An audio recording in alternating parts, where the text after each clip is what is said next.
สุขสันต์วันพุธเนาะความสุขขึ้นอยู่กับผู้ฟังเนี่ยความสั่งขึ้นกับผู้บ่มักมื้อนี้อยากมาโอ้ร่มเกี่ยวกับพบความเศร้าเมื่อยแล้ว พี่น้องเคยพบกับบอนเศร้าเมื่อยบ่เนาะคำว่าพบกับบอนเศร้าเมื่อยนี่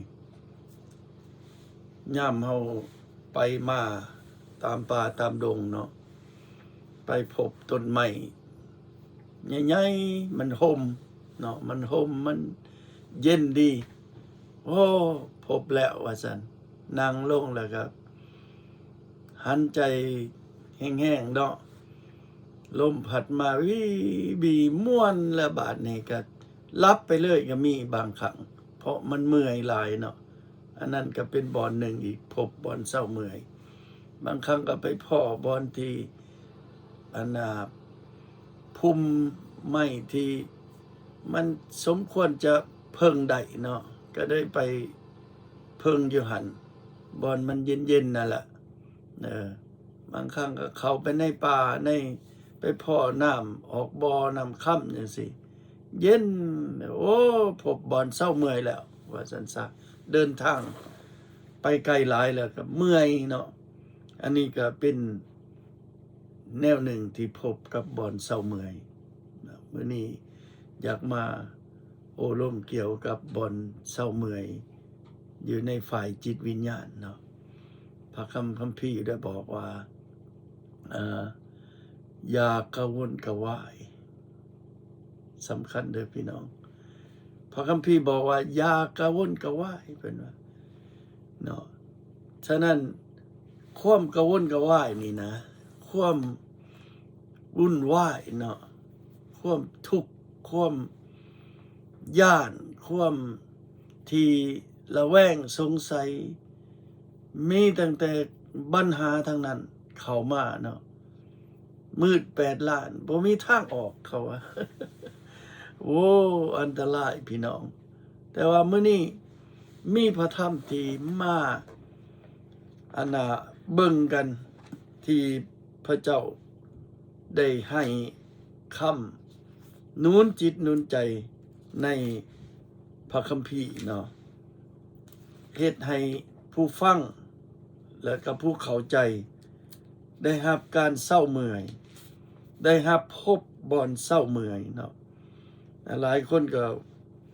อาจจะบ่เข้าใจเนาะอ่านแล้วก็บ่เข้าใจก็มีเบิ่งแล้วบ่เห็นคักก็มีเนาะฟังแล้วบ่เข้าใจก็เลยบ่ได้พบบอนเศร้าเมื่อยฉะนั้นมื้อนี้บอนเศร้าเมื่อยก็คืออยู่ในพระธรรมคัมภีร์จะมาบอกอยู่ในมัทธิวบท6เนาะพระเยซูกล่าวจังซี่ดังนั้นเฮาจึงบอกพวกเจ้า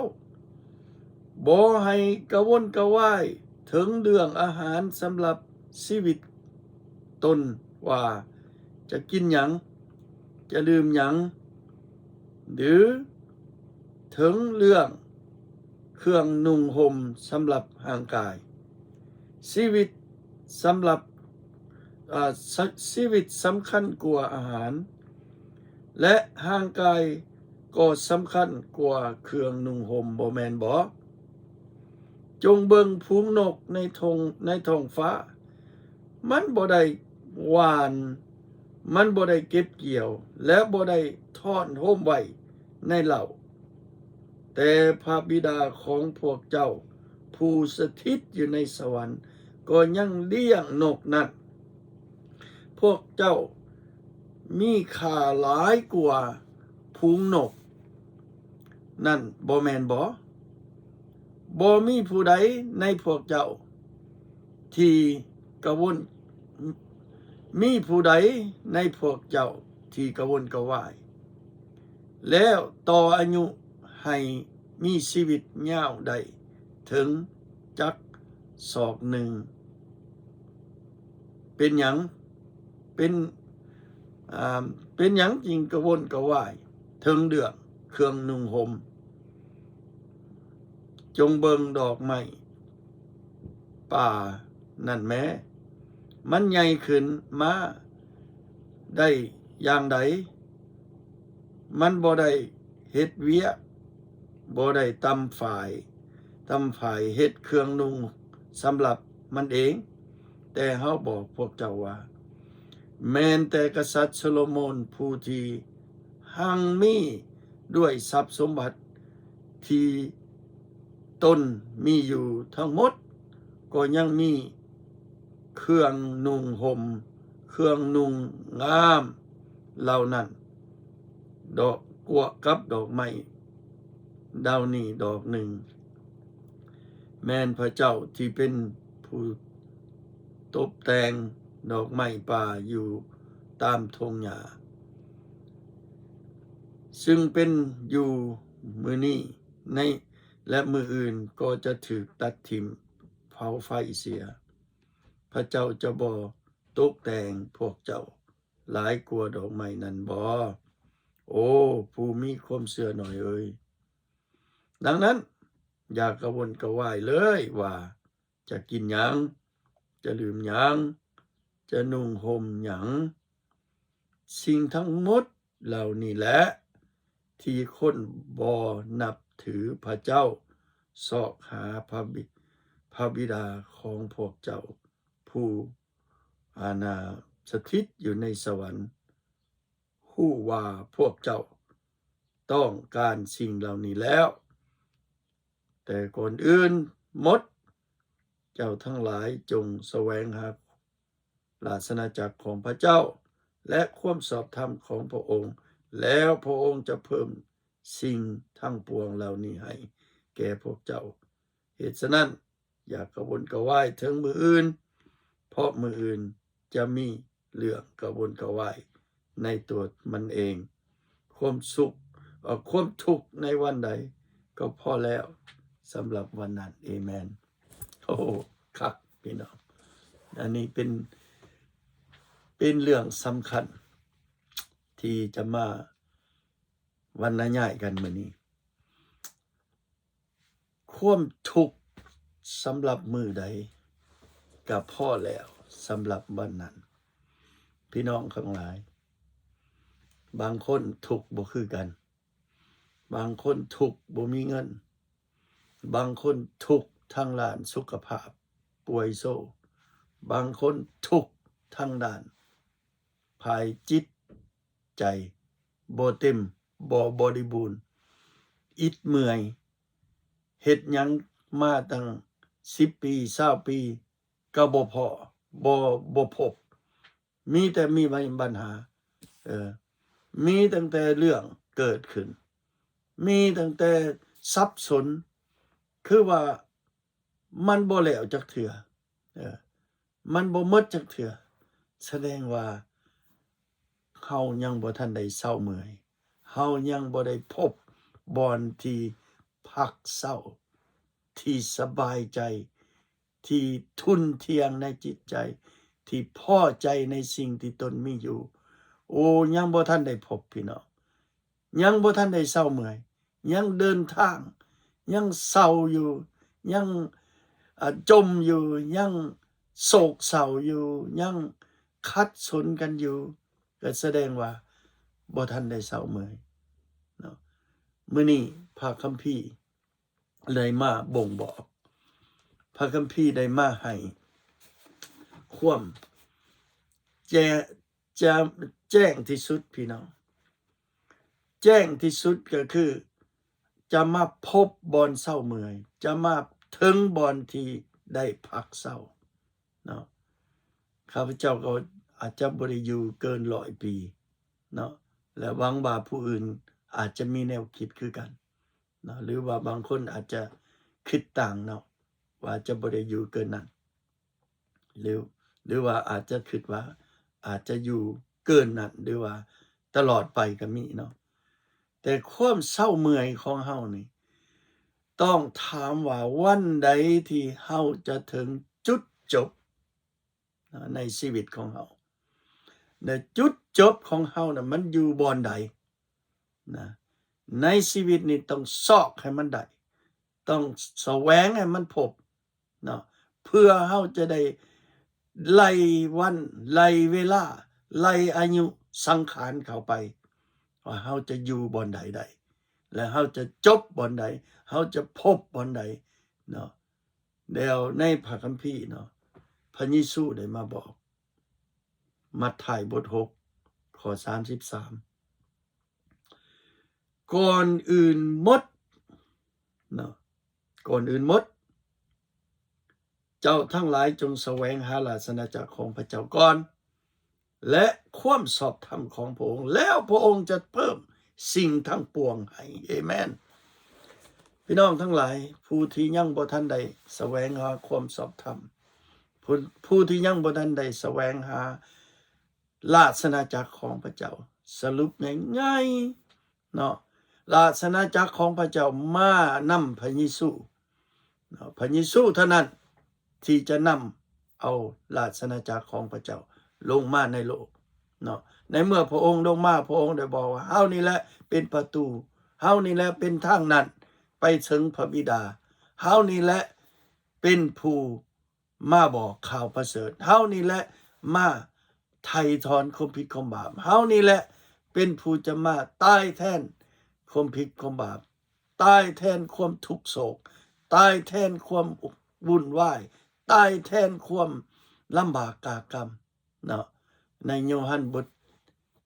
14ข้อ27บอกว่า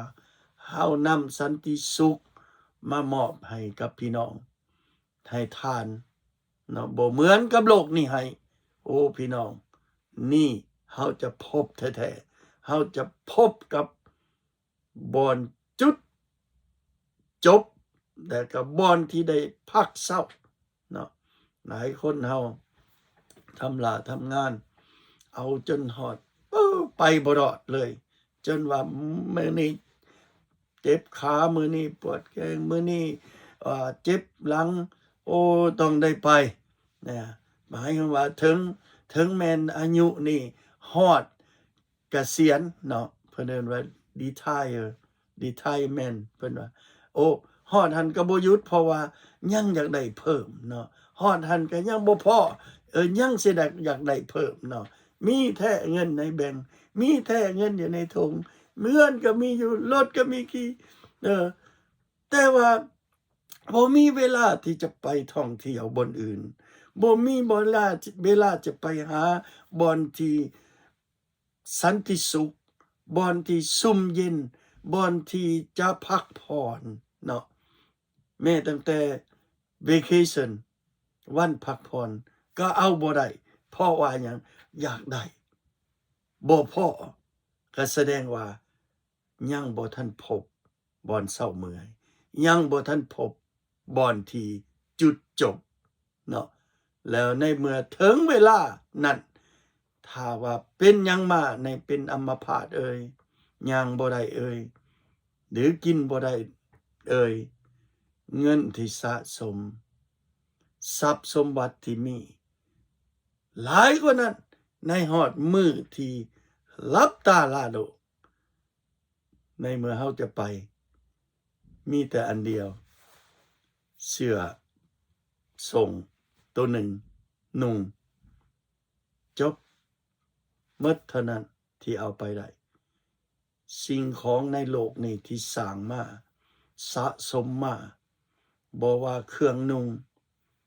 บ่ว่าอาหารการกินบ่ว่ารถล่างทรัพย์สมบัติต่างๆเอาไปบ่ได้โอ้พี่น้องควรคิดเนาะควรคิดฉะนั้นคลิปนี้พระเยซูบอกว่าจงมาหาเฮาท่านจะได้พักผ่อนอยู่ในมัทธิวก็บอกคือกันเนาะ